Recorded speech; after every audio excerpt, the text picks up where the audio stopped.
Selamat pagi Bapak Ibu dan saudara-saudara yang terkasih di dalam Tuhan Yesus Kristus. Mengucap syukur kepada Allah karena kita boleh dipersatukan lagi dalam ibadah kita pada pagi hari ini. Dengarkanlah firman Tuhan yang terambil dari 1 Korintus 15 ayat 57 sampai ayatnya yang ke-58. Tetapi syukur kepada Allah yang telah memberikan kepada kita kemenangan oleh Yesus Kristus Tuhan kita. Karena itu, saudara-saudaraku yang kekasih, berdirilah teguh, jangan goyah, dan giatlah selalu dalam pekerjaan Tuhan. Sebab kamu tahu bahwa dalam persekutuan dengan Tuhan, jerih payahmu tidak sia-sia. Marilah kita bersama mendiamkan hati kita. Kita berdiam diri, mengambil saat teduh untuk menyiapkan hati kita kepada Tuhan.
Ibadah kita pada pagi hari ini, kita mulai dengan pengakuan bahwa pertolongan kita datangnya dari Tuhan yang menciptakan langit dan bumi, serta segala isinya, dan yang tidak pernah meninggalkan hasil perbuatan tangannya. Turunlah kiranya atas kita sekalian kasih karunia dari Allah Bapa, Putra, dan Roh Kudus. Amin. Marilah Bapak Ibu sekalian kita menaikkan pujian penghormatan, hormat bagi Allah Bapa.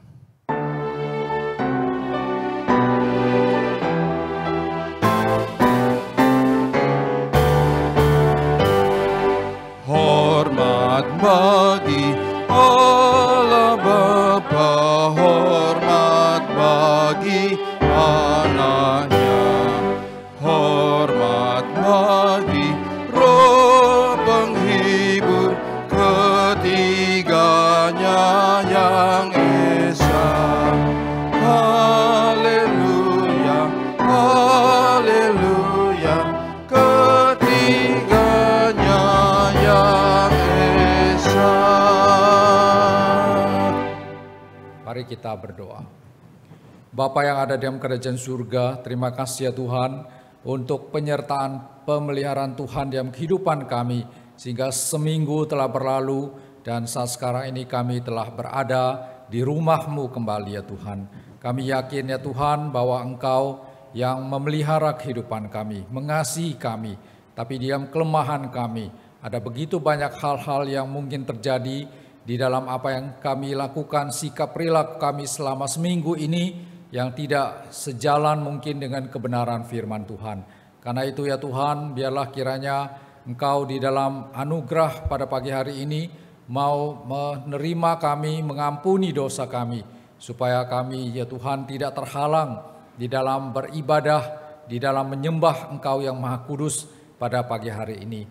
Sekali lagi ya Tuhan, biarlah darah anak-Mu yang tunggal Yesus Kristus menghapuskan segala cacat celah, dosa, dan segala kesalahan kami. Agar kami ya Tuhan boleh berada di dalam ibadah ini, di hadapan Engkau dengan kebenaran, dengan kekudusan yang dikaruniakan oleh Kristus. Bapa, biarlah ibadah ini boleh menjadi satu acara di mana kami kembali berinteraksi dengan Engkau secara personal dan juga secara komunal bersama dengan seluruh orang percaya di tempat ini ya Tuhan. Supaya dalam ibadah ini kami kembali boleh dianugerahkan pengalaman rohani bersama dengan Tuhan. Melalui pujian, melalui firman, dan juga melalui doa, semuanya itu Tuhan pakai untuk boleh ya Tuhan mengingatkan kami. Boleh ya Tuhan menjadi alat untuk menolong kami menjadi orang yang hidup bagi Tuhan. Terima kasih ya Tuhan. Berkati ibadah ini dari awal sampai pada akhirnya nanti. Di dalam nama Tuhan Yesus Kristus kami berdoa. Amin. Jemaat dipersilakan duduk.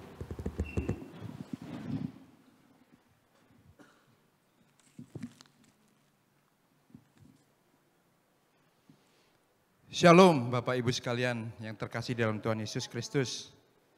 Selamat beribadah. Kita boleh bersama-sama hadir di tempat ini. Puji syukur kepada Tuhan atas penyertaan Tuhan dalam kehidupan kita sekalian sepanjang minggu ini. Mari kita nyatakan syukur kita dengan kita memuliakan Dia. Mari kita puji dan sembah Dia bagi Dia.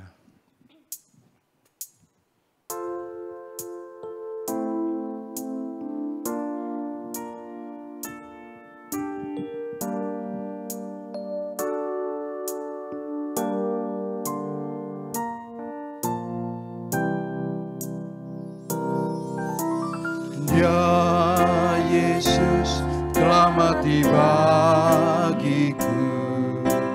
Ya Tuhan, selamatkan jiwaku. Bagi Dia pujianku, tak dapat ku balas kasih-Nya. Dia angkatku jadi anak-Nya, beri damai di dalam hidupku.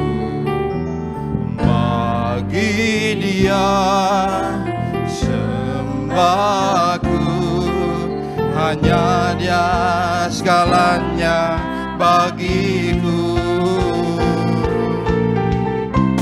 Bagi Dia segala pujian, hormat serta syukur kekal selamanya.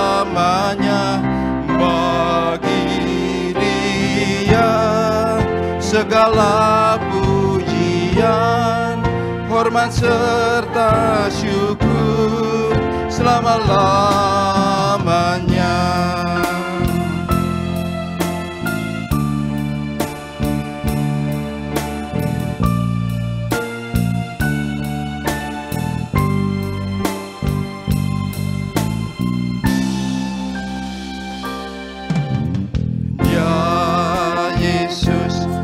Mati bagiku, Dia Tuhan selamatkan jiwaku.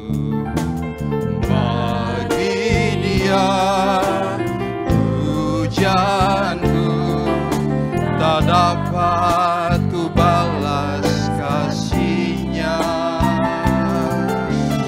Dia angkatku jadi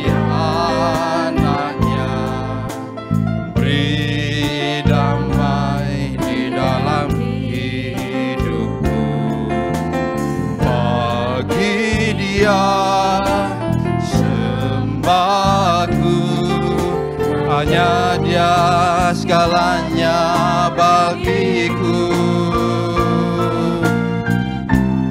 Bagi Dia segala pujian, hormat serta syukur kekal selamanya. Bagi Dia segala pujian, hormat serta syukur selama-lamanya. bagi Dia, bagi Dia segala pujian, hormat serta syukur kekal selamanya. Bagi Dia segala pujian, hormat serta syukur selama-lamanya. Bagi Dia segala pujian, hormat serta syukur kekal selamanya. Bagi Dia segala pujian, hormat serta syukur selama-lamanya. Selama-lamanya. Selama-lamanya.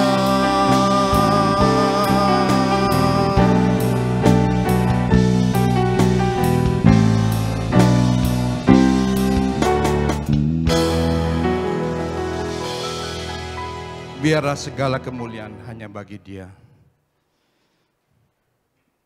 Bapak Ibu yang terkasih, pandemi sudah kita lalui, mungkin 2 tahun 2020 sampai tahun 2021 bahkan sampai 2022.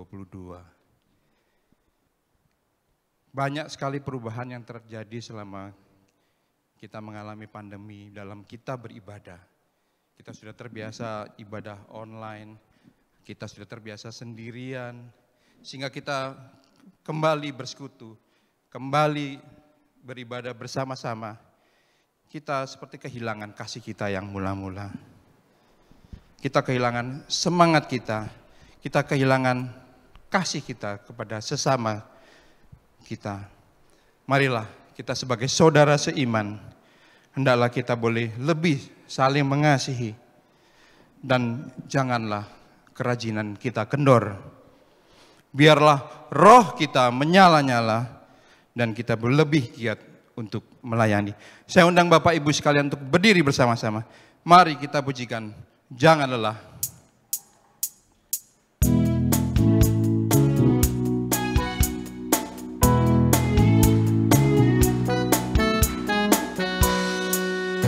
Jangan lelah bekerja di ladangnya Tuhan. Roh Kudus yang beri kekuatan, yang mengajar dan menopang. Tiada lelah bekerja bersamamu Tuhan, yang selalu mencukupkan akan segalanya. Jangan lelah, jangan lelah bekerja di ladangnya Tuhan. Roh Kudus yang beri kekuatan, yang mengajar dan menopang. Tiada lelah bekerja bersamamu Tuhan, yang selalu mencukupkan akan segalanya. Ratakan tanah bergelombang, himpunlah tanah yang berlubang, menjadi siap dibangun di atas dasar iman. Ratakan tanah bergelombang, himpunlah tanah yang berlubang, menjadi siap dibangun di atas dasar iman.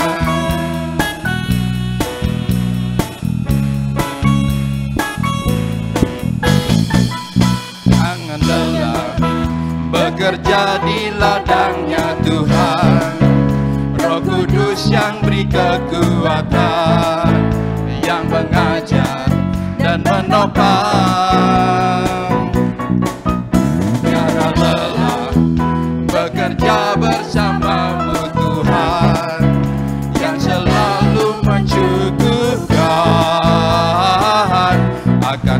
segalanya. Ratakan tanah bergelombang, timbunlah tanah yang berlubang, menjadi siap dibangun di atas dasar iman. Ratakan tanah bergelombang, timbunlah tanah yang berlubang, menjadi siap dibangun di atas dasar iman. Ratakan tanah bergelombang, timbunlah tanah yang berlubang, menjadi siap dibangun di atas dasar iman. Ratakan tanah bergelombang, timbunlah tanah yang berlubang, menjadi siap dibangun di atas dasar iman. Menjadi siap dibangun, menjadi siap dibangun, menjadi siap dibangun di atas dasar iman.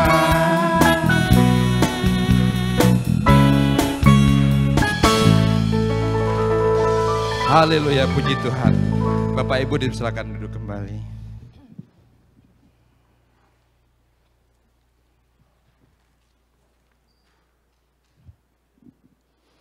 Tiba saatnya kita akan mendengarkan kebenaran firman Tuhan yang akan disampaikan oleh hambanya Pendeta John Hendrivo. Bapak Ibu, hanya oleh karena kasih Tuhan yang begitu besar, kita boleh beroleh anugerah keselamatan daripadanya. Dan ketika kita telah memperoleh anugerah keselamatan tersebut, maka Roh Kudus akan menggerakkan kita, akan memampukan kita untuk bisa mengasihi Tuhan, untuk bisa melakukan sesuatu bagi Tuhan. Marilah kita memberi diri kita untuk boleh dan mau untuk melayani Tuhan dengan lebih lagi. Biarlah kita boleh melakukannya dengan setia sampai akhir.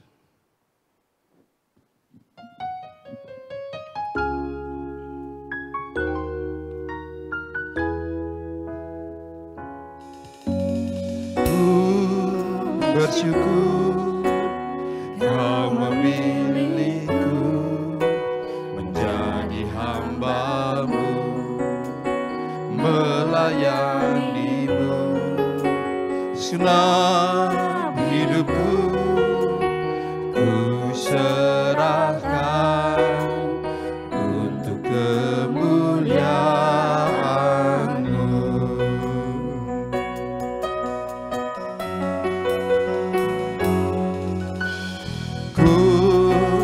Bersyukur Kau memilihku menjadi hamba-Mu, melayani-Mu. Segenap hidupku ku serahkan untuk kemuliaan-Mu. Ku mau setia sampai akhir, melayani seumur hidupku, sampai ku dapatkan mahkota kehidupan di dalam kerajaan-Mu. Saya undang Bapak Ibu untuk bangkit berdiri kembali. Ku bersyukur Kau memilihku menjadi hamba-Mu, melayani-Mu. Segenap hidupku ku serahkan untuk kemuliaan.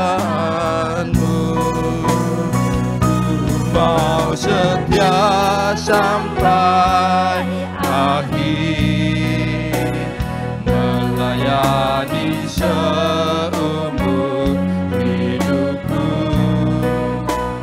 sampai ku dapatkan mahkota kehidupan di dalam kerajaanmu. Ku mau setia, ku mau setia sampai akhir, melayani seumur hidupku, sampai ku dapatkan mahkota kehidupan di dalam kerajaanmu.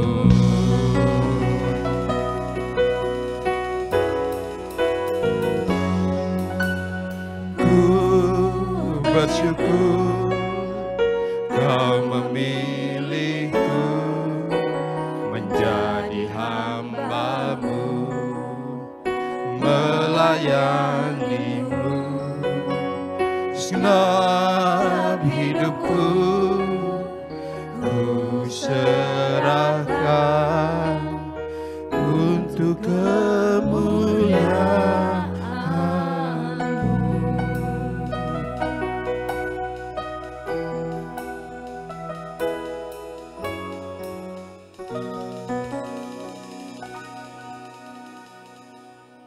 Mari kita berdoa. Bapa, terima kasih kami sudah membuka hati kami untuk memuji Engkau. Dan saat sekarang ini ya Tuhan, kami mau menyediakan hati kami, pikiran kami, konsentrasi kami untuk mendengarkan pemberitaan firman Tuhan.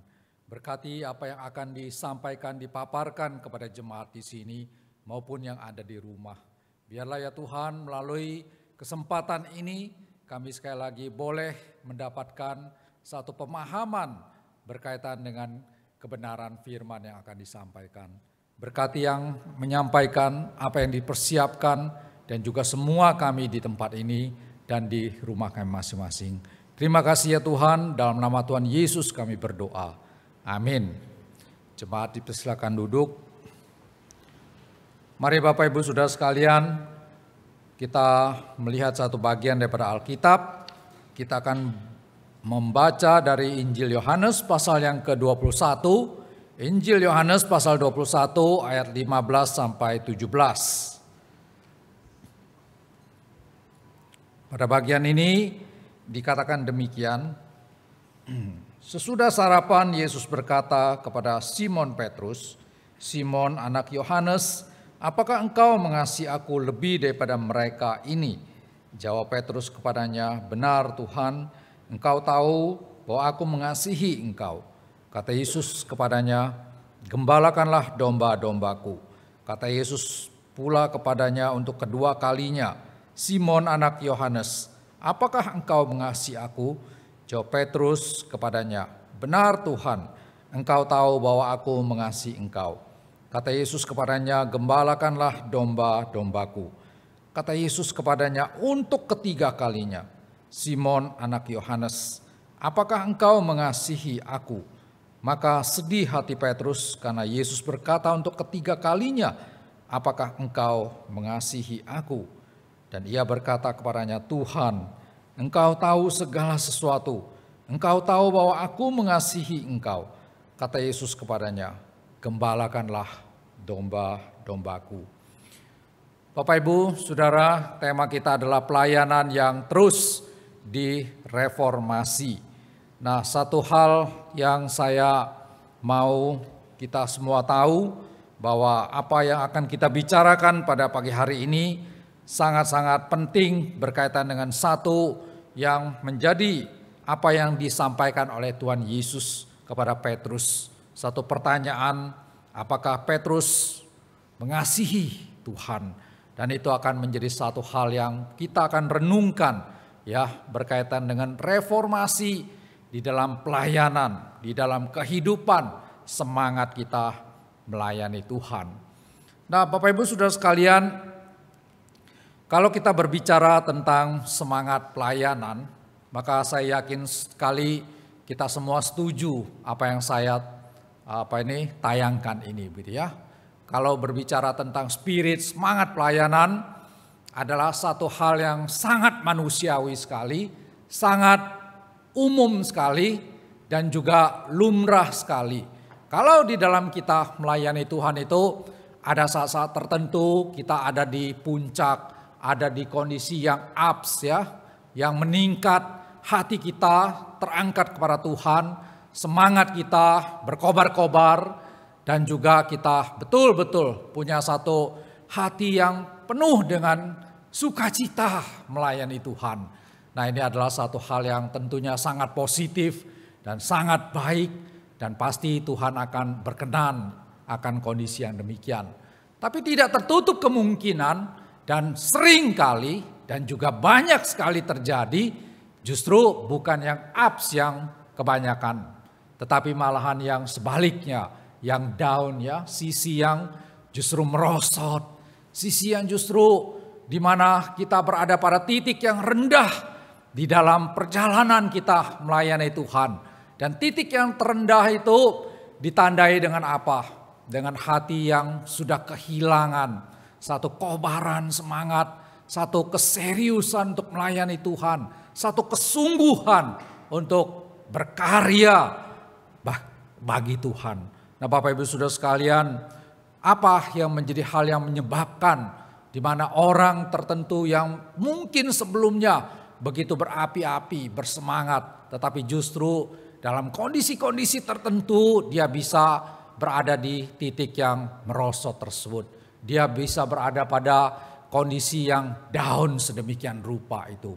Banyak hal Bapak Ibu Saudara sekalian. Kadang-kala ada masalah spiritual yang terjadi, di mana dia mengalami pergumulan-pergumulan, mungkin masalah-masalah yang menghimpit dalam kehidupan dia, yang menyebabkan dia mempunyai satu keyakinan, iman yang goyah begitu ya. Misalnya kehilangan orang yang dikasihi dan lain sebagainya, kecelakaan dan lain sebagainya. Itu peristiwa-peristiwa yang sangat-sangat bisa membuat seseorang itu mempertanyakan kasih Tuhan, mempertanyakan pemeliharaan Tuhan. Apakah betul Allah itu ada di dalam kehidupan dia, turut campur tangan dalam kehidupan dia, dan lain sebagainya.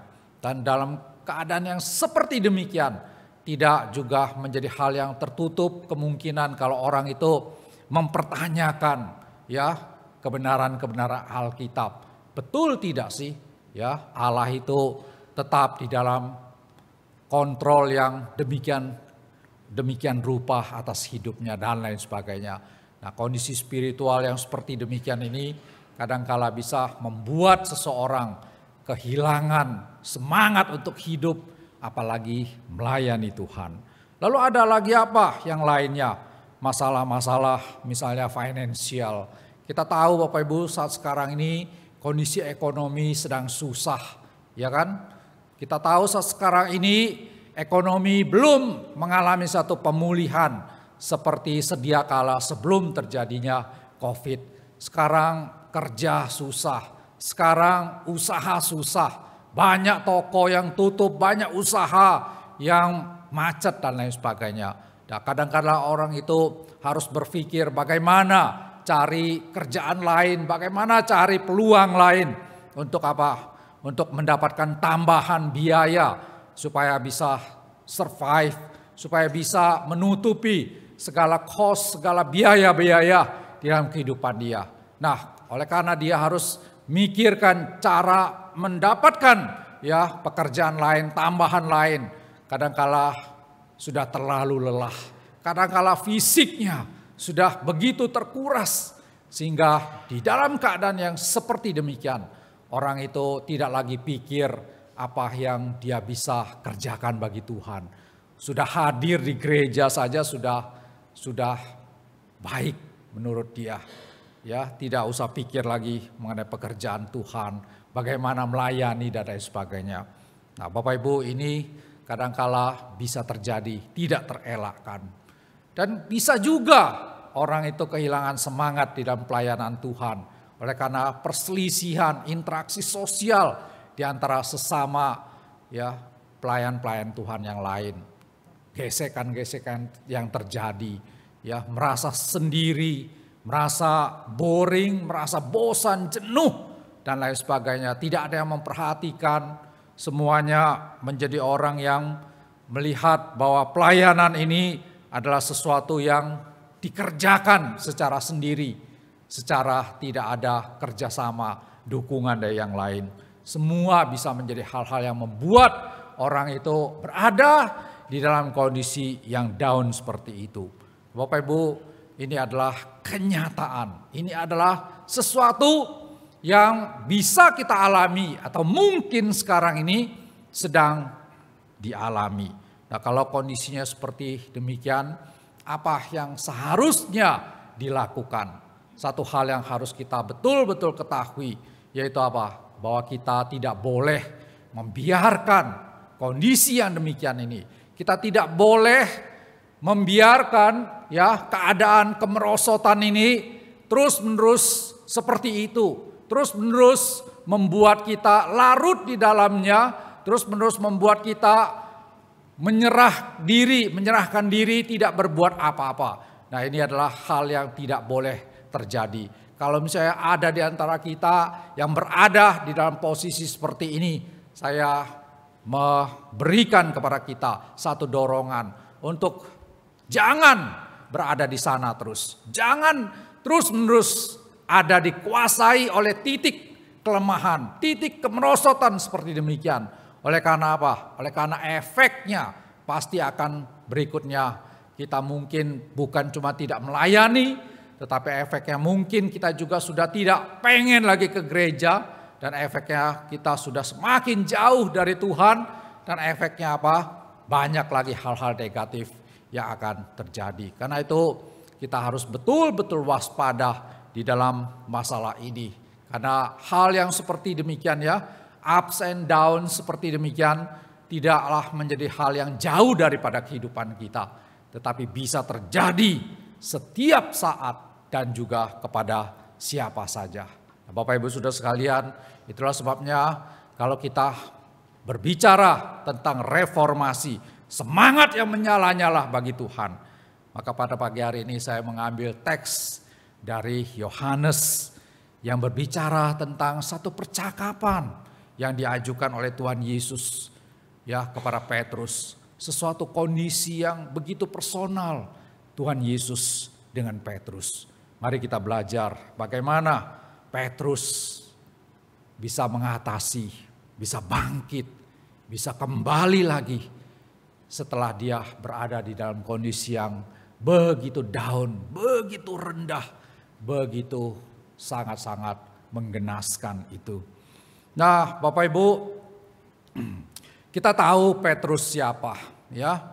Dia adalah seorang yang dipanggil oleh Tuhan sebelumnya sebagai seorang yang direncanakan, dilatih, dididik oleh Tuhan untuk menjadi apa?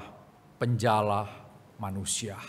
Sebelumnya dia adalah seorang yang berprofesi sebagai nelayan, penjala ikan. Tapi Yesus punya rencana yang besar, yang agung di dalam kehidupan dia. Yaitu dia hendak diatur, ditetapkan menjadi penjala manusia. Nah, pada waktu perjalanan Petrus mengiringi Tuhan Yesus di dalam saat-saat detik terakhir daripada Tuhan Yesus sudah mau mencapai puncak daripada karya keselamatan yang harus dia selesaikan. Dia harus menatap ke Yerusalem, dia harus menuju ke Golgota, dia harus mengalami peristiwa salib. Nah, pada waktu itu, pada malam terakhir itu, Tuhan Yesus berbicara kepada mereka semua, yaitu bahwa sebentar lagi kondisi akan membuat iman kalian semua tergoncang. Ya. Lalu apa yang Petrus katakan? Petrus katakan, aku sekali-kali tidak akan tergoncang imannya. Nah, pernyataan Petrus ini begitu luar biasa. Sepertinya begitu kokoh, sepertinya begitu kuat, sepertinya bisa mengalahkan semua kondisi yang akan terjadi. Lalu Tuhan Yesus mengatakan ya bahwa dia akan diserahkan, bahwa dia akan disalibkan, dan dia akan menjadi mengalami satu hal yang sangat menggenaskan. Lalu Petrus mengatakan apa lagi di dalam Yohanes 13 ayat 37? Aku akan memberikan nyawaku bagimu. Betapa confident-nya Petrus, ya. Kalau lihat dari pernyataan-pernyataan ini, aku tidak akan menyangkal engkau, memberikan nyawaku bagimu. Kita bisa lihat secara positif, wah ini adalah komitmen yang luar biasa, kesetiaan yang tidak ada taranya. Kita bisa melihat, wah berhasil Tuhan Yesus mengkader Petrus, berhasil Tuhan Yesus memuridkan Petrus menjadi seorang penjala manusia. Tetapi Bapak Ibu Saudara sekalian, confident, komitmen, kesetiaan, keteguhan yang sedemikian luar biasa ini kita lihat hanya dalam beberapa jam ke depan saja apa yang terjadi. Yang terjadi adalah sebaliknya. Yang terjadi adalah sesuatu yang sangat bertentangan. Yang terjadi adalah sesuatu yang justru menghancurkan komitmen, confident, keteguhan, kesetiaan daripada Petrus tersebut. Nah Bapak Ibu, di sisi yang lain dikatakan bahwa pada waktu ada orang yang mengatakan kepada Petrus, engkau juga salah satu dari pengikut Tuhan Yesus. Lalu dia mengatakan apa? Dikatakan di sana, dia Petrus mengutuk, bahkan bersumpah. Wah luar biasa ini bahasanya ya. Sampai mengutuk dan bersumpah untuk apa? Menvalidasikan aku tidak kenal orang itu. Siapa yang sekarang menjadi satu tokoh yang sedang dipermalukan, hendak disalibkan, diadili dan lain sebagainya. Mesias, Yesus Kristus, aku tidak kenal dia.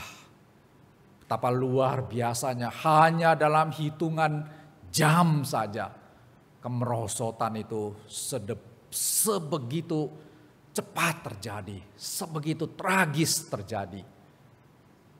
Tuhan Yesus sudah memprediksikan, sebelum ayam berkokok, engkau sudah menyangkal aku 3 kali.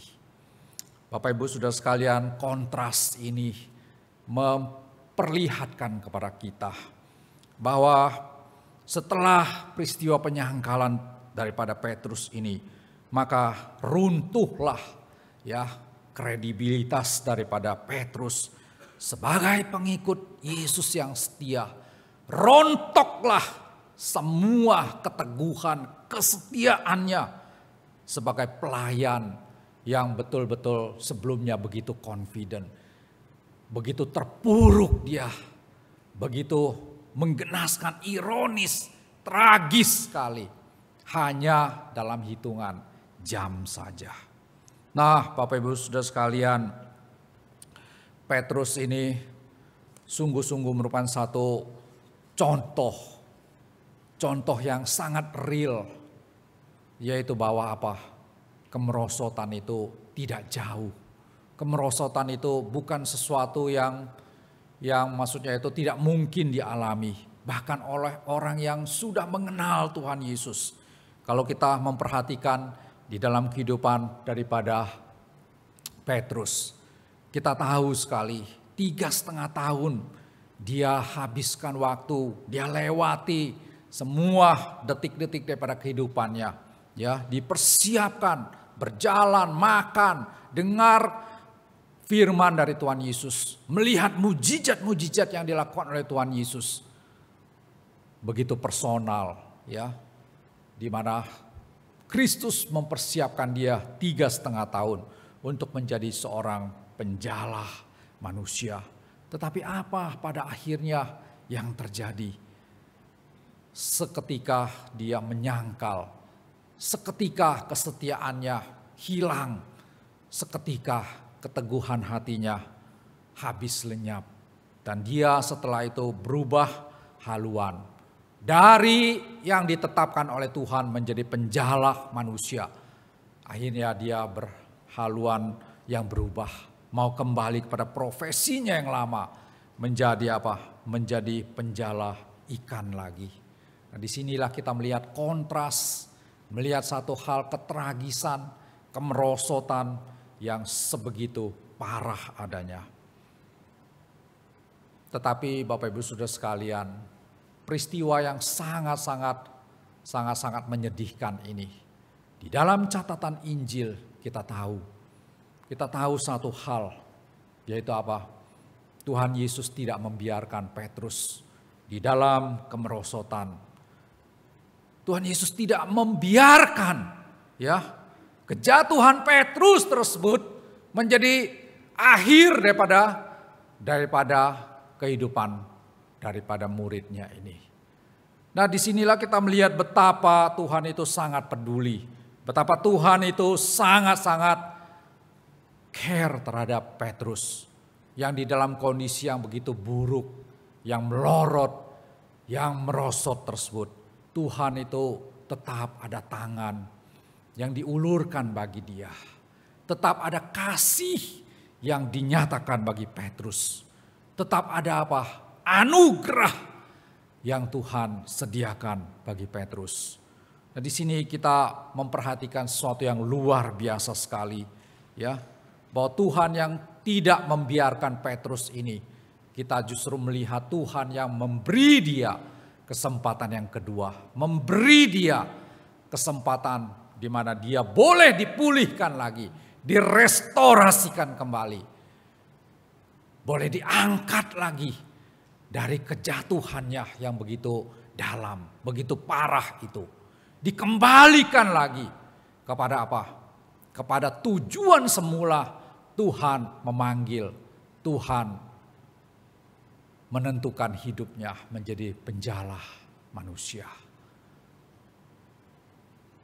Bapak Ibu, karena intervensi, karena kasih Tuhan inilah, maka kita memperhatikan ada satu perubahan, ada satu transformasi berkaitan dengan arah dan tujuan daripada hidup Petrus.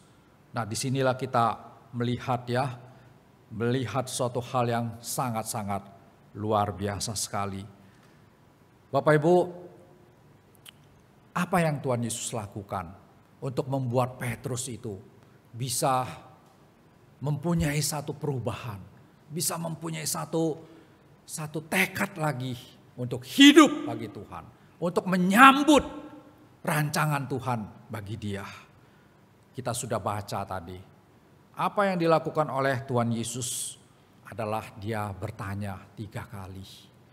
Pertanyaan yang sama, pertanyaan yang tidak berubah, kalimatnya sama. Apakah engkau mengasihi aku? Nah, Bapak Ibu, ini bukan pertanyaan sederhana. Ini bukan pertanyaan basa-basi. Ini bukan pertanyaan remeh. Pertanyaan ini adalah suatu hal yang menyatakan bahwa bagi Tuhan, kasih itu sangat-sangat penting sekali. Unsur kasih itu adalah sesuatu yang sangat-sangat Tuhan ingin lihat ada di dalam hati para pengikutnya, ada di dalam hati para pelayannya. Oleh karena apa? Oleh karena kasih itulah yang bisa menjadi satu kekuatan rohani untuk orang itu digerakkan hidup bagi Tuhan. Kasih itu adalah kekuatan rohani untuk mendorong seseorang betul-betul bisa melayani Tuhan, bisa memberikan waktunya, tenaganya kembali bagi Tuhan. Bapak Ibu Saudara sekalian, kita tahu bahwa di dalam iman Kristen, kasih itu adalah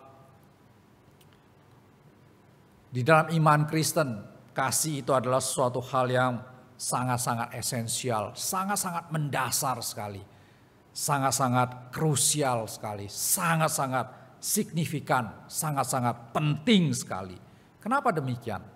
Oleh karena kita tahu bahwa Allah yang kita kenal di dalam Yesus Kristus, pertama naturnya adalah kasih. Allah adalah kasih, kata Rasul Yohanes di dalam surat kirimannya 1 Yohanes. Allah adalah kasih. Dan Allah yang adalah kasih itu kita tahu di dalam perjalanan sejarah di mana dia memberikan firman kepada umat manusia. Setelah kejatuhan Adam dan Hawa, Tuhan bekerja melalui Nuh, melalui Abraham, melalui Musa, melalui Daud, melalui semua tokoh-tokoh nabi-nabi di dalam perjanjian lama. Semua firman, semua rancangan Tuhan untuk keselamatan diberikan. Petunjuk, pedoman untuk hidup bagi manusia yang dikenal oleh Tuhan. Tuhan nyatakan. Dan kita tahu semua firman itu di dalam perjanjian lama termasuk di dalam maksudnya itu meliputi 39 kitab. Dan Tuhan merangkumkan ke 39 kitab di dalam perjanjian lama itu. Di dalam apa? Di dalam dua aspek yang sangat penting. Yaitu tidak lain dan tidak bukan. Kasihilah Tuhan Allahmu dan juga kasihilah sesamamu manusia. Jadi kasih ini adalah rangkuman ya tentang segala kebenaran Tuhan. Rangkuman yang menyatakan, merefleksikan daripada karakter Allah sendiri. Dan itulah sebabnya kasih ini menjadi hal yang sangat-sangat esensial, sangat-sangat penting, sangat-sangat krusial. Itulah sebabnya pada waktu Tuhan Yesus itu menilai jemaat di Efesus di dalam kitab Wahyu pasal yang kedua. Jemaat Efesus jemaat yang giat bagi Tuhan. Jemaat Efesus jemaat yang bisa mendeteksi ajaran-ajaran yang sesat dan lain sebagainya. Begitu banyak hal positif daripada jemaat di Efesus. Tetapi Tuhan mengatakan satu realitas, yaitu Dia mencela jemaat Efesus. Kenapa mencela jemaat di Efesus? Oleh karena jemaat ini sudah kehilangan kasihnya yang mula-mula. Dan apa yang dikatakan oleh Tuhan Yesus? Dia katakan betapa dalamnya engkau telah jatuh. Semua jemaat yang lain, jemaat ya yang lain-lainnya Smyrna, kemudian Laodikia dan sebagainya. Banyak sekali kesalahan yang terjadi, banyak sekali kekurangan yang ada di tengah-tengah mereka. Tetapi tidak pernah ada kata betapa dalamnya engkau telah jatuh. Tetapi jemaat Efesus telah kehilangan satu hal yang sangat-sangat dipentingkan oleh Tuhan. Yaitu kehilangan kasih yang merupakan natur daripada diri Allah. Yang merupakan rangkuman daripada seluruh firman, seluruh kebenaran Tuhan yang perjanjian lama. Kehilangan kasih, Tuhan katakan engkau telah jatuh begitu dalam. Nah, disinilah kita melihat juga Bapak Ibu Saudara sekalian. Karena itulah maka pada saat seseorang itu kehilangan kasih. Seperti yang Paulus juga katakan di dalam 1 Korintus pasal 13 ayat yang kedua dan yang ketiga. Kalau orang itu kehilangan kasih, dia mempersembahkan tubuhnya sekalipun. Semuanya itu sesuatu yang sia-sia. Semuanya itu menjadi sesuatu yang tidak bermakna. Nah, dari semua ini kita lihat sekali lagi mengapa kasih itu sebegitu penting di hadapan Tuhan. Ya, mengapa kasih itu sedemikian dipedulikan oleh Tuhan melalui pertanyaannya kepada Petrus, apakah engkau mengasihi aku? Bapak Ibu, pada saat Tuhan Yesus bertanya kepada Petrus, apakah engkau mengasihi aku? Ini sebenarnya adalah satu pertanyaan yang sangat-sangat tajam sekali. Karena kenapa? Karena ini menerobos, karena ini mempunyai satu kuasa yang menyoroti, karena ini mempunyai satu kekuatan yang mendiagnosa bagaimana kondisi hati Petrus pada waktu itu. Apakah engkau mengasihi aku? Betul-betul adalah satu pertanyaan seperti orang yang mau melakukan operasi. Tajam sekali pertanyaan ini sampai menusuk kepada hati Petrus yang paling dalam. Apakah engkau masih memiliki kasih di dalam hatimu kepadaku? Nah, Bapak Ibu Saudara sekalian, pertanyaan ini tidak bisa diremehkan, tidak bisa diresponi secara sembarangan, tidak bisa ditanggapi secara seenaknya ala kadarnya. Oleh karena pertanyaan ini, apakah engkau mengasihi aku? Yang ditujukan kepada muridnya yang sedang berada dalam keterperosokan yang paling rendah itu. Justru mau bertanya, apakah di dalam hati Petrus masih ada tempat di mana Kristus itu dipertamakan, di mana Kristus itu diutamakan, di mana Kristus itu dipentingkan. Itu yang menjadi satu apa yang ada di belakang pertanyaan daripada Tuhan Yesus ini. Nah, itulah sebabnya pertanyaan ini bukan pertanyaan yang simple, bukan pertanyaan yang sederhana, tetapi yang betul-betul Petrus itu harus punya satu kesadaran, refleksi yang sungguh-sungguh akan keadaan hatinya. Dan pada saat dia menjawab, aku mengasihi engkau. 3 kali Tuhan bertanya hal yang sama. 3 kali Petrus memberikan jawaban yang sama. Bapak Ibu Saudara sekalian, pada waktu Petrus di hadapan Tuhan yang sudah bangkit itu memberikan jawaban, aku mengasihi engkau. Aku mengasihi engkau. Saya yakin ini juga bukan sembarangan omongan. Saya yakin sekali ini bukan lagi pertanyaan yang hanya sekedar ucapan bibir saja, permainan lidah saja. Tetapi di hadapan Kristus yang sudah bangkit, Kristus yang sudah mengalahkan kematian. Ini adalah satu ucapan, yang adalah satu pernyataan komitmen dia. Yang adalah satu pernyataan janji hatinya bahwa dia akan sungguh-sungguh mempertamakan dan mengutamakan daripada Tuhan Yesus. Nah, disinilah kita melihat ya satu perjumpaan, satu interaksi yang sangat personal itu. Ada pertanyaan yang sangat-sangat personal juga. Lalu dijawab dengan hati yang betul-betul terbuka bagi Tuhan. Dan disitulah Petrus menyambut satu anugerah yang kedua, menyambut kesempatan yang kedua yang diberikan oleh Tuhan Yesus kepada dia dengan satu komitmen dari hatinya untuk betul-betul setia kepada Tuhan. Bapak Ibu Saudara sekalian, di dalam kehidupan kita, sekali lagi kita melihat hati yang mengasihi Tuhan inilah yang Tuhan ingin lihat. Tuhan sudah lihat itu ada pada Petrus. Tuhan ingin lihat itu ada di dalam hati pengikutnya. Tuhan ingin lihat itu ada di dalam hati para pelayannya. Karena kalau dengan hati yang mengasihi, saya yakin kalau itu betul-betul hati yang mengasihi Tuhan, maka segala kelemahan bisa diatasi. Segala alasan bisa ada jalan keluar. Segala ketawaran hati bisa dihangatkan kembali. Orang yang mundur, orang yang terperosok, orang yang sudah berada pada titik yang paling rendah seperti Petrus, kalau dia menanggapi pertanyaan Kristus, apakah engkau mengasihi aku? Dan dia jawab, betul aku masih mempunyai hati yang mengasihi engkau. Jawaban itu membuat dia bisa keluar daripada keterperosokan. Jawaban itu bisa memulihkan dia.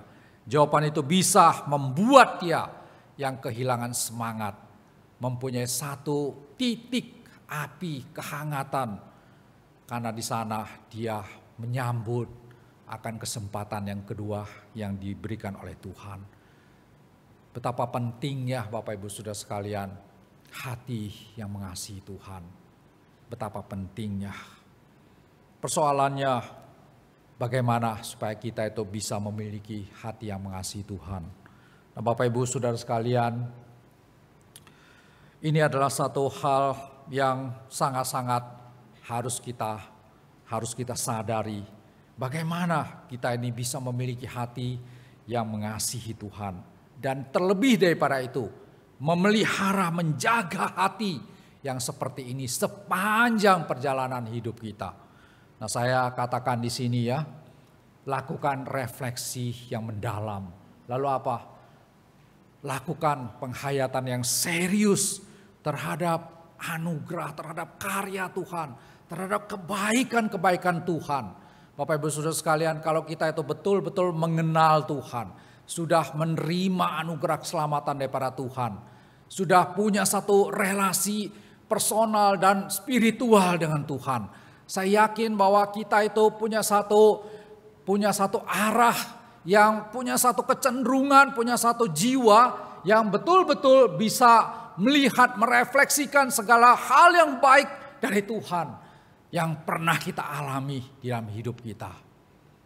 Kita menyadari siapakah diri kita sebelumnya, manusia berdosa, manusia yang adalah musuh Allah, yang masa depannya sudah sangat-sangat pasti, yaitu kebinasaan yang kekal.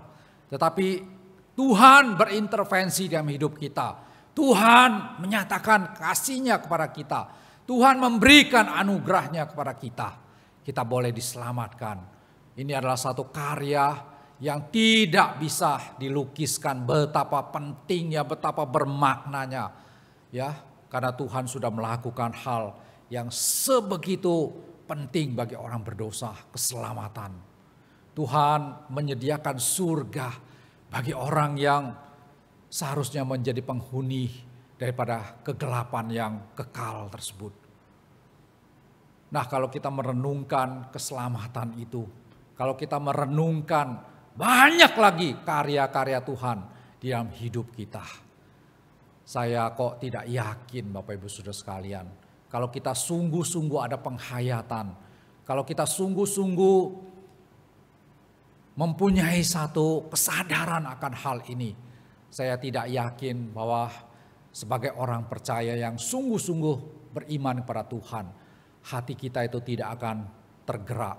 Saya tidak yakin kalau kita sungguh-sungguh lakukan refleksi penghayatan ini, kesadaran itu tidak akan ada di dalam diri kita bahwa kita harus berbuat sesuatu bagi Tuhan. Saya yakin sekali kalau kita melihat ya semua anugerah Tuhan yang sudah pernah kita alami hari demi hari, baik yang besar maupun yang kecil, baik di dalam diri kita, di dalam keluarga kita, di dalam anak-anak kita, di dalam orang tua kita dan lain sebagainya. Saya kok tidak yakin bahwa hati kita itu tidak punya satu kegairahan untuk hidup bagi Tuhan. Saya kok tidak yakin bahwa hati kita itu akan terus berdiam di dalam kondisi yang begitu dingin, begitu tidak peduli terhadap pelayanan bagi Tuhan. Nah, itulah sebabnya pertanyaan, apakah engkau mengasihi aku? Itu bukan pertanyaan yang cuman ada di otak kita, cuman diajukan kepada Petrus. Tapi itu adalah pertanyaan bagi kita semua, bagi setiap pengikut Kristus, bagi semua pelayan-pelayan Kristus.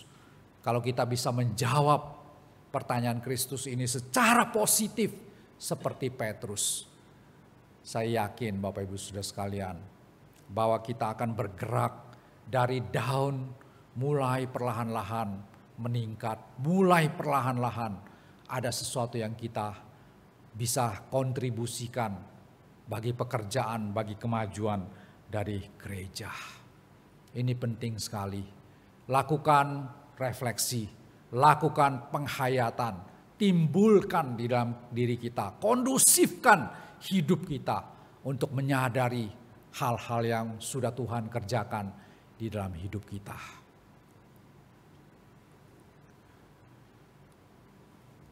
Hal menarik lainnya yang bisa kita pelajari adalah bahwa di dalam Q&A antara Tuhan Yesus ya, pertanyaan dan jawaban, interaksi yang terjadi antara Tuhan Yesus dengan Petrus ini. Maka setiap kali Tuhan mendengar jawaban Petrus, aku mengasihi engkau. Tuhan itu mengatakan apa? Gembalakanlah domba-dombaku. Tiap kali Petrus menjawab, aku mengasihi engkau, Tuhan Yesus mengatakan, gembalakanlah domba-dombaku. Sampai 3 kali. Apa maknanya ini? Apa kepentingannya? Nah, Bapak Ibu Saudara sekalian, ada dua hal, yaitu secara kontekstual. Kepentingannya itu apa? Saya tadi mengatakan bahwa Petrus itu sudah dipanggil oleh Tuhan untuk menjadi penjala manusia. Semua murid yang lain juga menjadi penjala manusia. Tetapi untuk Petrus ini, Tuhan itu punya satu ketetapan yang lain, yaitu bahwa dia menjadi pemimpin dari para rasul. Jadi dia itu adalah kepala daripada para rasul di dalam urusan kerasulan, di dalam tanggung jawab untuk melaksanakan tugas menjala manusia ini.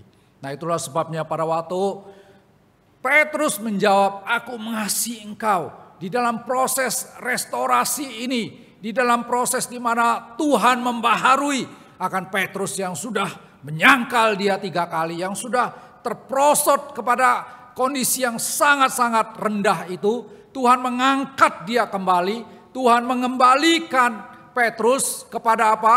Kepada satu tugas semula, yaitu menjadi penjala manusia. Dan Tuhan melalui perkataannya, "Gembalakanlah domba-dombaku," di mana perkataan ini dikatakan di hadapan publik, di depan murid-murid yang lain.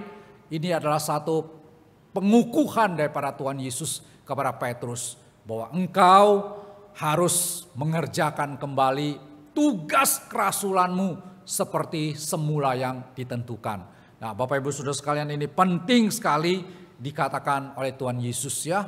Karena kalau tidak dikatakan demikian ini, mungkin para murid yang lain tidak punya satu hati yang bisa melihat pentingnya Petrus sebagai pemimpin lagi. Oleh karena peristiwa penyangkalan kejatuhan dia.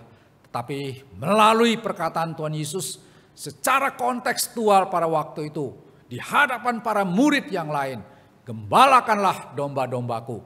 Maka Tuhan ingin mengatakan kepada mereka semua bahwa Petrus sekarang, walaupun dia jatuh, walaupun dia dalam kondisi yang begitu merosot, pernah menyangkal aku, tetapi saya tidak membatalkan kerasulannya. Saya teguhkan kembali, saya kembalikan, restorasikan dia kembali kepada tugas kerasulannya dan juga sebagai pemimpin. Nah, ini penting sekali secara kontekstual, Bapak Ibu Saudara sekalian, ya, di dalam peristiwa daripada Petrus yang jatuh tersebut. Tetapi apakah cuman begitu maknanya, Bapak Ibu? Saya melihat ada sesuatu yang lain yang bisa kita pelajari. Nah, di situ saya katakan secara holistik, secara keutuhan daripada pribadi manusia.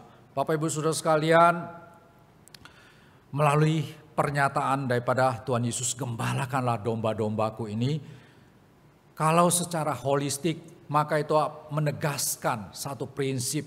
Prinsip apa? Prinsip kesinambungan, prinsip kontinuitas antara apa? Antara aspek internal di dalam diri manusia dengan aspek eksternal di dalam kehidupan kita. Pada waktu Petrus mengatakan, "Aku mengasihi engkau." Pernyataan kasih kepada Tuhan ini adalah sesuatu yang terjadi di dalam diri dia secara internal. Betul tidak ya? Kasih itu ada di mana? Di dalam batin dia, di dalam hatinya. Betul tidak? Terlihat tidak? Tidak terlihat. Invisible. Tidak ada orang yang tahu hati yang mengasihi daripada Petrus ini. Nah, itulah sebabnya apa yang tidak diketahui, apa yang tidak nampak oleh orang lain, Tuhan melalui perkataan, "Gembalakanlah domba-dombaku." Berarti apa? Kalau kamu mengasihi aku, wujudkan, realisasikan kasihmu, hatimu yang mengasihiku dengan apa? Bekerja bagiku. Dengan apa? Dengan melakukan tugas, dengan melakukan tanggung jawabmu. Gembalakanlah domba-dombaku. Pada saat Petrus melakukan tugas penggembalaan, care terhadap jemaat Tuhan, betul-betul memberikan waktu, perhatian, tenaga, pikiran untuk mengurusi jemaat Tuhan. Nah, itu adalah satu tindakan nyata, perbuatan yang bisa menjadi satu bukti dari hati yang mengasihi Tuhan. Hal-hal eksternal ya, tingkah laku, perilaku yang ditunjukkan oleh Petrus di dalam dia menggembalakan domba-domba Tuhan. Itu menjadi satu bukti akan aspek internal hati yang mengasihi Tuhan. Nah, disinilah harus ada kesinambungan, harus ada kontinuitas antara hati yang mengasihi dan perbuatan nyata yang menjadi buah dan bukti daripada hati yang mengasihi. Bapak Ibu, ini adalah satu hal yang sangat-sangat penting sekali ya. Karena ini adalah seperti satu koin dengan dua sisi. Jadi tidak terpisahkan aspek internal dan aspek eksternal. Kalau ada hati yang mengasihi, tidak cukup. Kalau ada hati yang mengasihi, seharusnya tidak tersembunyi, tidak terpendam cuma di area internal, di dalam pikiran saja. Begitu ya, tapi harus diwujudkan di dalam tindakan yang nyata, di dalam perbuatan yang bisa menjadi berkat bagi orang lain. Nah, inilah satu prinsip yang sangat-sangat penting sekali. Bapak Ibu Saudara sekalian, karena kenapa? Karena di dalam Alkitab urusan hati itu betul-betul adalah satu hal yang sangat sentral. Karena di dalam Alkitab hati itu menggambarkan tentang pusat daripada keberadaan kita. Di dalam Amsal pasal 27 ayat 19 dikatakan, seperti air mencerminkan wajah, demikianlah hati manusia mencerminkan manusia itu. Dengan kata lain, hati yang mengasihi Tuhan. Kalau pusat keberadaan kita itu sungguh-sungguh sudah dipersembahkan kepada Tuhan, maka seharusnya hati itu menggerakkan tangan kita, menggerakkan pikiran kita, mendorong kita untuk apa? Berbuat sesuatu bagi Tuhan. Dan itu Bapak Ibu Saudara sekalian, hati yang mengasihi Tuhan yang sedemikian itu pastilah akan mempengaruhi, berdampak terhadap kualitas pelayanan kita. Amin Bapak Ibu. Hati yang mengasihi Tuhan pasti akan berdampak terhadap perilaku sikap kita di dalam melayani Tuhan. Saya tidak yakin kalau kita itu mengatakan saya mengasihi Tuhan, lalu kita akan menjadi orang yang seperti apa? Kita akan menjadi orang yang tidak punya satu kerinduan untuk berbuat sesuatu bagi Tuhan. Bapak Ibu Saudara sekalian, saya tidak yakin kalau kita itu mengatakan kita betul-betul punya hati yang mengasihi Tuhan. Kita akan menjadi orang yang saya sebut sebagai 3D 1M. Apa itu 3D 1M? Pasti tidak ada yang tahu ya kan? 3D 1M itu adalah datang, duduk, dengar, M-nya apa? Mulih. Ya kan? Datang, duduk, dengar, mulih. Siapa di antara kita yang seperti itu? Siapa? Pasti tidak ada yang berani ngaku ya toh? Nah Bapak Ibu Saudara sekalian, saya mau mengatakan bahwa di dalam kehidupan bergereja, kelompok 3D 1M ini mayoritas. Betul tidak ya? Mayoritas. Jadi tiap minggu, berbulan-bulan, bertahun-tahun, ya begitu terus. 3D 1M, bertahun-tahun.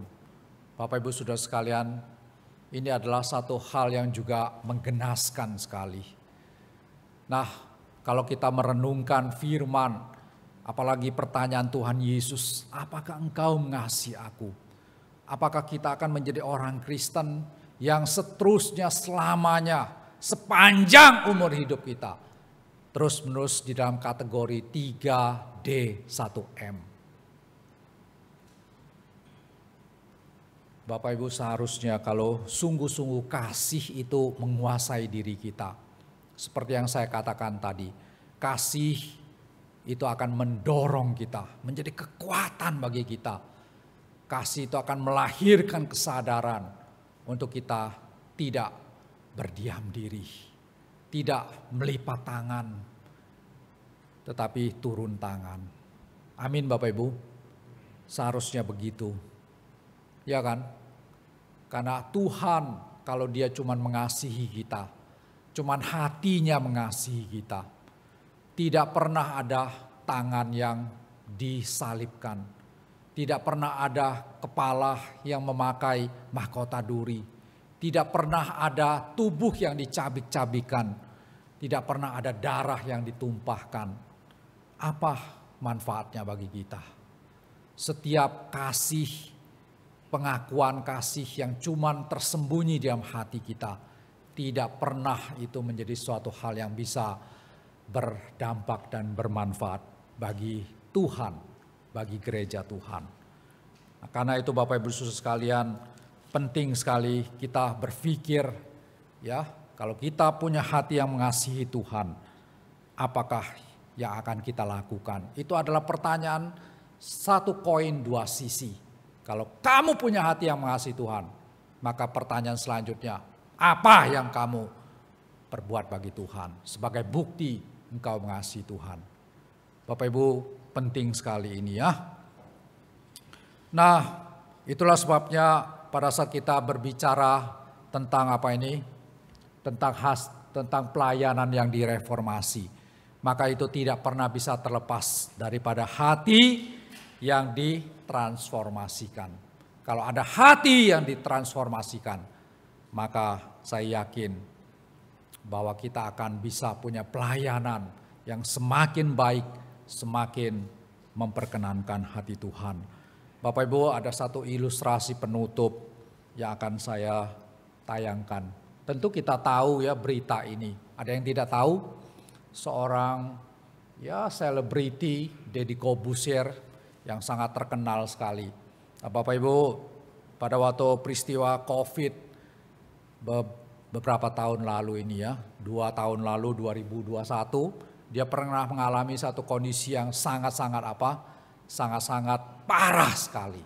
Ya, katanya dia mengalami badai sitokin yang kemungkinan besar itu kalau tidak ditangani dengan tepat dan dengan sangat-sangat baik, maka nyawa taruhannya.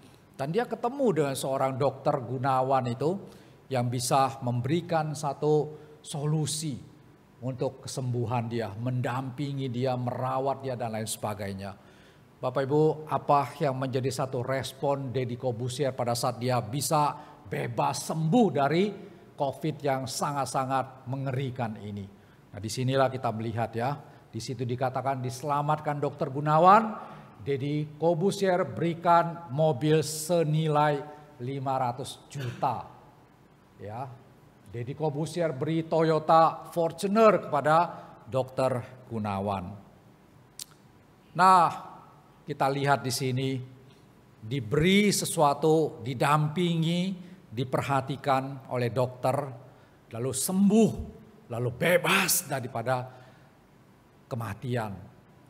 Lalu responnya sangat-sangat luar biasa. Bapak Ibu, ini baru berbicara secara lahiriah, ya kan? Mungkin ada mobil yang lebih mahal, sekian M dan lain sebagainya. Tetapi yang kita lihat apa? Ada hati yang merespon, ada hati yang bersyukur, ada hati yang berterima kasih kepada seseorang yang sudah berjasa, kepada seseorang yang sudah betul-betul bisa menolong dia melewati masa-masa kritis sedemikian rupa. Nah, Bapak Ibu Saudara sekalian, inilah yang secara manusiawi begitu nyata, begitu nampak, ya. Apa yang Tuhan lakukan bagi kita? Saya yakin Tuhan melakukan bagi kita jauh lebih besar, jauh tak ternilai daripada hanya sembuhkan penyakit dan lain sebagainya. Tuhan selamatkan kita. Apakah kita ada punya hati yang meresponi secara nyata? Tentu kita tidak mengatakan harus kasih 500 juta, kasih mobil Fortuner kepada gereja, tidak. Untuk urusan-urusan yang sesuai dengan kondisi kita. Mungkin kita bisa gunakan waktu kita untuk melayani Tuhan. Mungkin kita bisa mengembalikan berkat Tuhan yang sudah kita terima dan kita nikmati sebagai bentuk ucapan syukur kita kepada Tuhan. Yang paling penting adalah kalau orang ya di luar Tuhan bisa punya hati yang peka, bisa punya hati yang meresponi. Seharusnya kita kalau betul-betul menghayati kalau betul-betul menyadari apa yang Tuhan lakukan bagi kita, seharusnya ada sesuatu yang tidak boleh terpendam di dalam diri kita. Apa yang menjadi jawaban kita pada saat Tuhan bertanya, apakah engkau mengasihi aku? Kalau kita menjawab iya, Tuhan ingin melihat apa yang engkau lakukan bagi dia. Kiranya kita tidak menganggap enteng pertanyaan ini, tapi kita merenungkannya secara personal di dalam kehidupan kita. Dan biarlah kita menjadi orang yang tidak berdiam diri, tidak menjadi jemaat 3D 1M bertahun-tahun, tapi mulai menjadi jemaat yang aktif, mulai menjadi jemaat yang punya hati yang dihangatkan bagi pekerjaan Tuhan. Mari kita berdoa. Bapa, sungguh ya Tuhan, kalau kami memikirkan karya Tuhan yang hidup kami, seharusnya tidak perlu lagi ada satu perbantahan tentang hati yang mengasihi Tuhan. Tapi di dalam kelemahan kami, seringkali ini menjadi persoalan yang belum selesai. Seringkali kami hanya menerima anugerah kebaikan Tuhan, tapi tidak punya hati yang peka untuk meresponinya. Tolonglah ya Tuhan, supaya kami tidak menjadi orang Kristen yang seperti demikian ya Tuhan. Sadarkanlah kami, biarlah Roh-Mu terus berbicara kepada kami. Melalui perenungan firman, melalui saat teduh, melalui lagu-lagu yang kami dengarkan. Tuhan, biarlah Engkau lembutkan hati kami. Biarlah Engkau kiranya terus membuka kesadaran kami untuk satu karya Tuhan yang luar biasa. Agar kami memiliki hati yang dihangatkan, agar kami bisa berangkat dari kondisi tidak melayani menjadi orang yang melayani Tuhan. Agar kami kalau sudah melayani Tuhan lalu mengalami kemerosotan, kami dibangkitkan kembali. Kami diberikan lagi satu spirit, satu semangat yang baru, yang nyala api, yang berkobar-kobar bagi Tuhan. Kasihani kami ya Tuhan. Jangan lepaskan tangan-Mu dari karya pembaharuan terhadap setiap kami. Dalam nama Tuhan Yesus kami berdoa. Amin. Mari Bapak Ibu Saudara sekalian, kita lanjutkan ibadah kita. Kita akan menaikkan beberapa pokok doa syafaat. Yang pertama, mari kita berdoa untuk segala program yang sudah disusun oleh rayon di tempat ini melalui pengurus hamba Tuhan dan juga di komisi masing-masing. Kita berdoa supaya semua hal yang sudah dipikirkan, yang sudah dimasukkan, direncanakan tersebut boleh direalisasikan, dan semua apa yang direalisasikan itu tahun 2024 boleh menjadi berkat kemajuan bagi gereja kita. Yang kedua, kita berdoa untuk kondisi negara kita, perpolitikan saat sekarang ini yang sedang hangat dan lain sebagainya yang menjadi pembicaraan di tengah-tengah masyarakat kita. Mari kita berdoa untuk tahun 2024, bulan Februari, supaya semuanya bisa berjalan dengan baik, tidak terjadi kerusuhan dan lain sebagainya. Biarlah Tuhan turut campur tangan untuk kebaikan negara kita, untuk pemimpin baru di negara kita. Mari kita berdoa. Bapa yang ada dalam kerajaan surga, pada pagi hari ini kami kembali mendoakan ya Tuhan untuk program yang sudah dibuat oleh pengurus di tempat ini maupun di komisi-komisi yang sudah dipikirkan secara matang. Biarlah di dalam pelaksanaannya pada tahun 2024 semua apa yang sudah direncanakan ini boleh ya Tuhan diresponi oleh jemaat dan juga bisa dikerjakan dengan baik ya Tuhan, sehingga memberikan satu manfaat bagi kemajuan, bagi kehidupan persekutuan di dalam gereja kami di Rungkut ini menjadi semakin baik ya Tuhan. Tuhan tolong juga untuk negara kami Indonesia yang tahun akan datang 2024 ini akan menyelenggarakan pemilu. Kami tahu sekarang ini sedang begitu hangat pembicaraan, sedang begitu banyak ada masalah-masalah yang terjadi ya Tuhan. Mohon Tuhan kiranya ada intervensi Tuhan supaya pelaksanaan pemilu ini bisa berjalan dengan baik. Kami sungguh berdoa ya Tuhan, agar Indonesia ini boleh ada pemimpin yang sungguh terpilih oleh karena kualitas, oleh karena kemampuan, kapabilitasnya, supaya Indonesia bisa menyongsong 2045, 100 tahun merdeka dengan satu kemenangan yang baru, kemerdekaan yang diisi dengan rancangan yang mensejahterakan Indonesia, membawa Indonesia bangkit dan maju menjadi negara yang besar ya Tuhan. Tolong ya Tuhan dalam proses demokrasi ini supaya tidak terjadi segala hal yang negatif yang tentunya tidak kami harapkan dan inginkan. Kami serahkan ya Tuhan proses politik demokrasi ini ke dalam tangan Tuhan, Tuhan yang sertai. Kami juga berdoa untuk jemaat Rungkut yang mungkin mengalami pergumulan, persoalan, kesakit penyakit dan lain sebagainya. Tuhan anugerah kuasa daripada Engkau melawat, menolong mereka ya Tuhan, menghibur, menguatkan mereka. Terima kasih ya Bapa. Dalam nama Tuhan Yesus kami berdoa. Amin. Mari Bapak Ibu Saudara sekalian, kita semua bangkit berdiri. Kita akan mengikrarkan pengakuan iman kita di dalam pengakuan iman rasuli yang berbunyi, aku percaya kepada Allah Bapa yang Maha Kuasa, Khalik langit dan bumi, dan kepada Yesus Kristus anak yang tunggal Tuhan kita, yang dikandung dari Roh Kudus, lahir dari anak darah Maria, yang menderita sengsara di bawah pemerintahan Pontius Pilatus, disalibkan, mati dan dikuburkan, turun ke dalam kerajaan maut. Pada hari yang ketiga bangkit pula dari antara orang mati, naik ke surga, duduk di sebelah kanan Allah Bapa yang Maha Kuasa. Dan dari sana ia akan datang untuk menghakimi orang yang hidup dan yang mati. Aku percaya pada Roh Kudus, gereja yang kudus dan am, persekutuan orang kudus, pengampunan dosa, kebangkitan tubuh dan hidup yang kekal. Amin. Silakan duduk.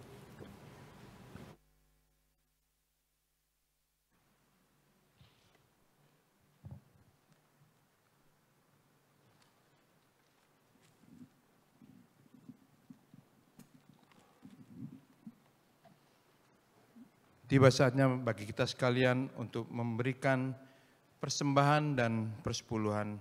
Ada 2 kantong yang telah disiapkan, di mana kantong yang berwarna hitam disediakan untuk persembahan dan persepuluhan, serta kantong yang berwarna merah untuk pembelian LCD proyektor yang Bapak Ibu lihat sudah buram.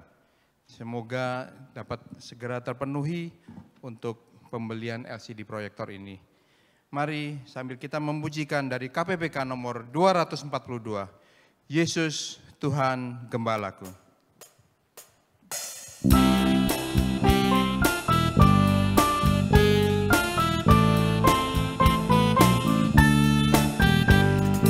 Tuhan Yesus Gembalaku, pimpin jalan hidupku. Bawaku ke ladang hijau, ku dekat di sisimu. Tuhan Yesus, Tuhan Yesus, ku mau dekat padamu. Tuhan Yesus, Tuhan Yesus, ku mau dekat padamu.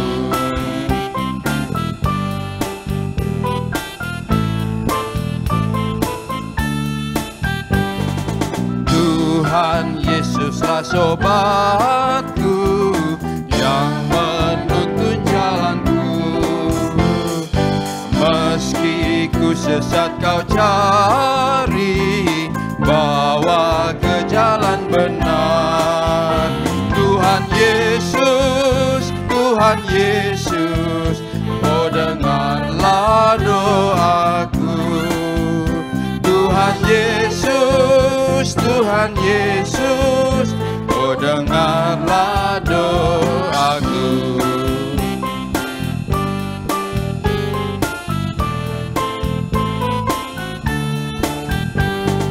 Ku mau taat kepadamu, turut akan perintahmu.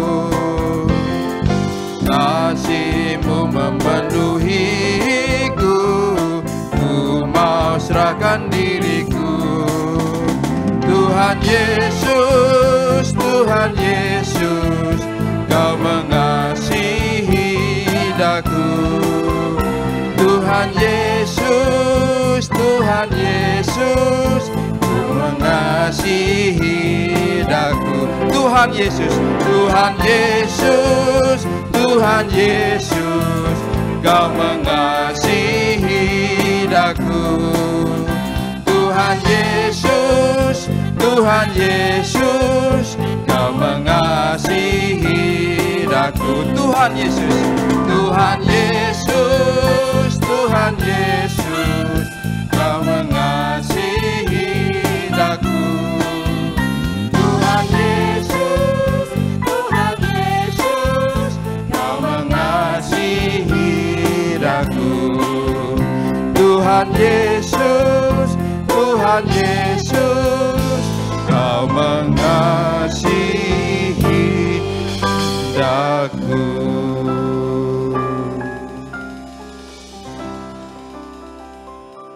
Mari kita berdoa. Tuhan Allah Bapa kami yang hidup, benar Tuhan Engkau telah mengasihi kami terlebih dahulu. Apa yang harus kami perbuat untuk membalas kasih-Mu yang begitu luar biasa ya Bapa. Kiranya Tuhan mau pakai setiap kami ya Tuhan untuk menjadi alat-Mu Bapa. Setiap jemaat-Mu ini Tuhan, kiranya Tuhan menggerakkan kami semua untuk kami boleh sama-sama bersehati. Kami boleh memiliki roh yang menyala-nyala untuk melayani Engkau ya Tuhan. Bapa, pada pagi hari ini kami mengucap syukur untuk persembahan dan perpuluhan yang telah terkumpul pada saat ini. Kiranya Tuhan urapi, Tuhan kuduskan, kiranya setiap uang yang dipakai oleh para pengurus dapat dikelola seturut dengan kehendak-Mu Bapa. Dan biarlah itu semua hanya menjadi kemuliaan bagi nama-Mu Tuhan. Terima kasih Bapa, dengarlah doa kami yang jauh daripada sempurna ini. Di dalam nama Tuhan Yesus Kristus kami berdoa dan mengucap syukur. Amin. Biarlah segala pujian, hormat, dan kemuliaan kita berikan kepada Allah Tritunggal. Doksologi.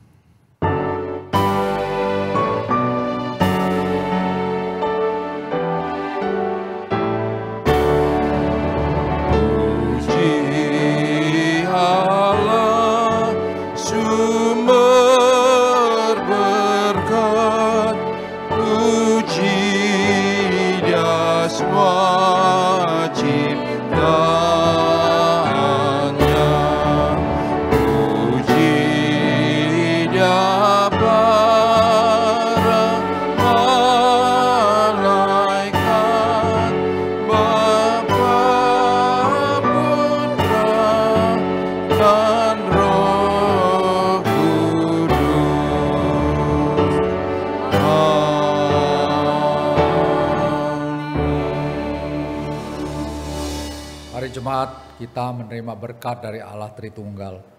Kiranya kasih anugerah yang senantiasa baru, penyertaan kuasa dan pertolongan dari Allah Bapa, Allah Anak dan Allah Roh Kudus turun menyertai, melindungi, melingkupi kita, menolong kita untuk menjadi orang yang berjalan bersama dengan Tuhan, memiliki hati yang mengasihi Tuhan, dan menunjukkan kasih yang demikian di dalam perbuatan kami untuk boleh melayani Tuhan, hidup secara setia kepada panggilan kami, mulai dari pada saat sekarang ini sampai seterusnya. Amin.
Ibadah telah selesai, Bapak Ibu dipersilakan duduk kembali dan mengambil saat teduh.